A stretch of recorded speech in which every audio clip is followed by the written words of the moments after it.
Hello and welcome to the I've Seen Everything Reaction Wrap-Up. My name's Andrew and I'm glad to have you here with me.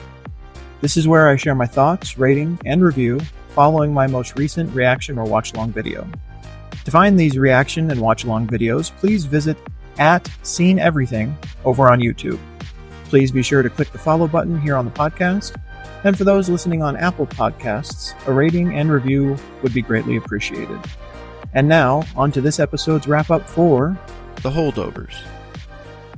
That was a very good movie. I can see why everyone loved it so much. I can see why it got so much attention. She deserved that Academy Award. I don't know who else won, or even who else was nominated. I'm gonna have to go back and look. In fact, hang on a second. Well, she was the only one who won, but the movie was nominated for Best Picture. Paul Giamatti was nominated for Best Actor, Best Original Screenplay, and Best Editing. It had a very indie feel movie to it. I'm sure it was an independent film, but obviously one that got quite a bit of attention.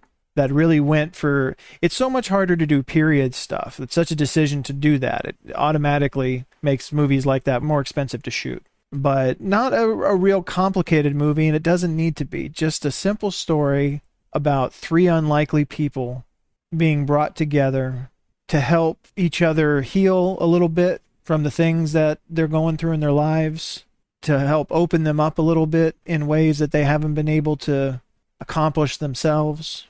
People with different problems, but all of whom were able to help each other just by being there and caring, just by caring about each other, taking care of each other. This whole thing that he did where he was so harsh with people, Paul Giamatti's character, an obvious defense mechanism to keep people at arm's length, but also because he's been so afraid over the course of his life to really let people in.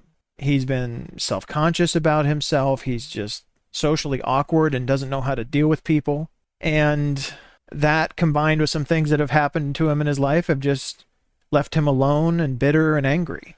His experience over the course of this movie, seeing himself in this young man, or at least some of himself in this young man, and sacrificing a career and a life that he didn't really want to protect this young person he now cares about, and also to kind of force himself to go out and actually pursue the thing it is that he wants. He probably went through the most change over the course of this movie. I would say that Mary went through the least. Mary's already a good person. They're all good people when you get down to it, but she was already a good person. She ended up very much in the same place she was. She likes working there. She likes her life, but dealing with the grief that she's dealt with all this time and that she's lived in all this time.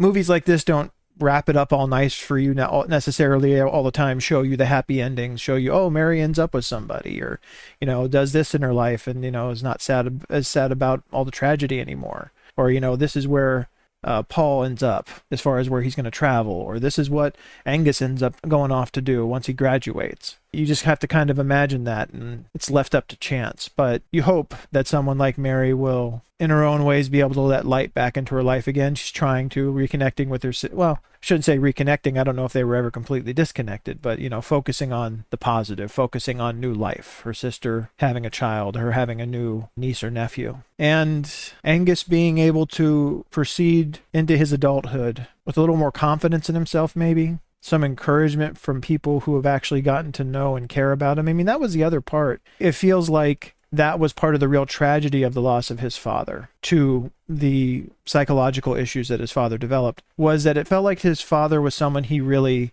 idolized and lionized, but also somebody that he had a really good relationship with, someone that he probably felt understood him. You could see in that moment when he was visiting his father, talking to him, just rattling off all of this stuff, trying to keep it positive, trying to keep it light, hoping for just a moment of his father coming back and being the person he remembered from his childhood, the person that he loved, the person that he connected with. I mean, he still loves him, but just for a glimmer of that, and then not getting it is heartbreaking. But to be able to connect with two other people during this trip, Mary just generally caring about them and taking care of them, but with this teacher that he previously really didn't get along with, that nobody got along with, and the two of them finding so much commonality between them and who they are and what they're dealing with. And maybe a look into Angus's future of who he could become if he doesn't find a way to proceed in a more positive way in his life. They were both able to grow in a positive way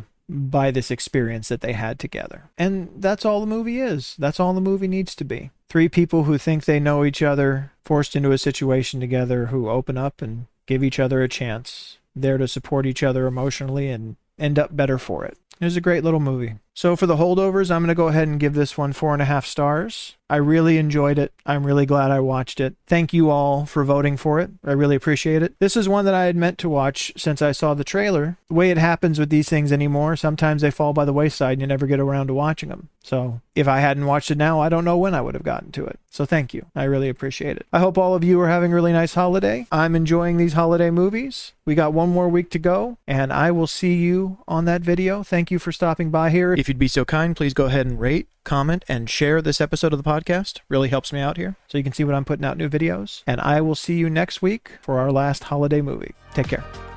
Thank you for listening to the I've Seen Everything reaction wrap-up. Again, to find these reaction and watch-along videos, please visit @SeenEverything over on YouTube. Please consider following the podcast, and for those on Apple Podcasts, a rating and review are always appreciated. Thank you so much for stopping by, and I'll meet you here on the next episode.